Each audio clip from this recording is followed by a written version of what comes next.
আমাদেরকে সত্যের পক্ষে, আমাদেরকে ন্যায়ের পক্ষে চলতে হবে।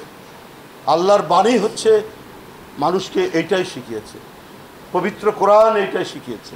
ভর্তি পরীক্ষার প্রশ্নপত্র ফাঁস হয়, আপনার গোয়েন্দা বিভাগরা কি তখন বিছানার মধ্যে শুয়ে থাকেন? মেডিকেল কলেজে ভর্তির জন্য যে প্রশ্নপত্র ফাঁস হয় তখন কি তারা ঘুমান? দিনের বেলা ঘুমান তারা? নিশ্চয়ই তারা দিনের বেলায় ঘুমান, না হলে এটা হবে কেন?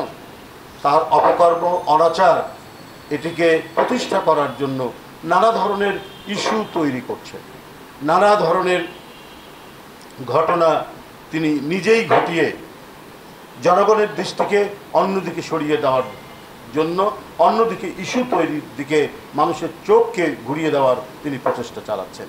এই চোখকে তিনি কেন সরাচ্ছেন?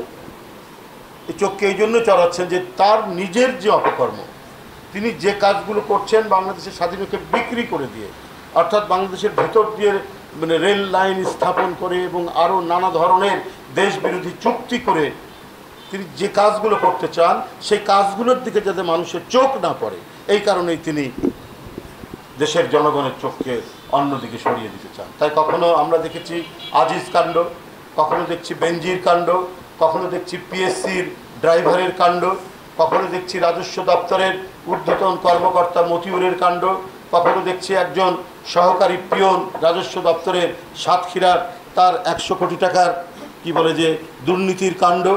একের পর এক কাণ্ড আমরা দেখে যাচ্ছি।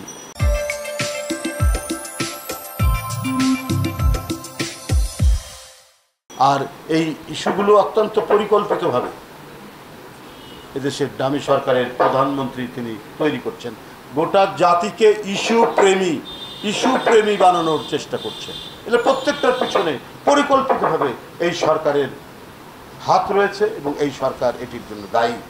অর্থাৎ তুমি এই দিকে তাকাও, আমি কি করছি তার দিকে তাকিও না। বেনজিররা যে এতদিন ধরে দুর্নীতি করেছে, আজিজরা যে দুর্নীতি করেছে, অন্যান্য যে ঊর্ধ্বতন আপনার সরকারি কর্মকর্তারা যে দুর্নীতি করছে, কেউ 60 কোটি সর্বনিম্ন আর হাজার হাজার কোটি টাকা সর্বোচ্চ সীমা 1000 কোটি টাকা বা 1500 কোটি টাকা বা তার চাইতেও বেশি। আপনি জানতেন না আপনি প্রধানমন্ত্রী? এত কোটি টাকা লোপাট হচ্ছে, এত কোটি টাকা দুর্নীতি, তাহলে আপনার গোয়েন্দা বিভাগ আছে কেন? আপনার বিভিন্ন ধরনের সরকারি যে এজেন্সিগুলো তারা কি করে? তারা শুধু বিএনপির লোককে আপনার গুম করার জন্যই তাদেরকে আপনি তৈরি করেছেন। ইলিয়াস আলীকে গুম করার জন্য, লাকসামের সাইফুল ইসলাম হিরোকে গুম করার জন্য, আপনি যুবনেতা সুমনকে গুম করার জন্যই শুধু তাদের রেখেছেন। তাহলে যারা একটা পিয়ন যদি 60 কোটি টাকার মালিক হয়, একটা কি বলে যে ড্রাইভার যদি 100 কোটি টাকার উপরে মালিক হয়, তো সেইটা আপনার সরকার জানতো না? জানতো। রেলওয়ের আপনার কি বলে ভর্তি পরীক্ষার প্রশ্নপত্র ফাঁস হয়, আপনার গোয়েন্দা বিভাগরা কি তখন বিছানার মধ্যে শুয়ে থাকেন? মেডিকেল কলেজে ভর্তির জন্য যে প্রশ্নপত্র ফাঁস হয় তখন কি তারা ঘুমান? দিনের বেলা ঘুমান তারা? নিশ্চয়ই তারা দিনের বেলায় ঘুমান, না হলে এটা হবে কেন? এত লুটপাট কি করে হবে? এত দুর্নীতি কি করে হয়? এত দুর্নীতির মহামারী কিভাবে ছড়িয়ে পড়ে? যাই হোক বন্ধুরা আমার, এইভাবে এই দেশ চলতে পারে না। আমাদেরকে, তোমরা যারা কোমলমতি ছাত্রছাত্রী, তাদেরকে আমার সাথে এইটুকু আহ্বান, আমাদেরকে সত্যের পক্ষে, আমাদেরকে ন্যায়ের পক্ষে চলতে হবে। আল্লাহর বাণী হচ্ছে মানুষকে এইটাই শিখিয়েছে, পবিত্র কোরআন এইটাই শিখিয়েছে যে এই ইনসাফ কায়েম করতে হবে।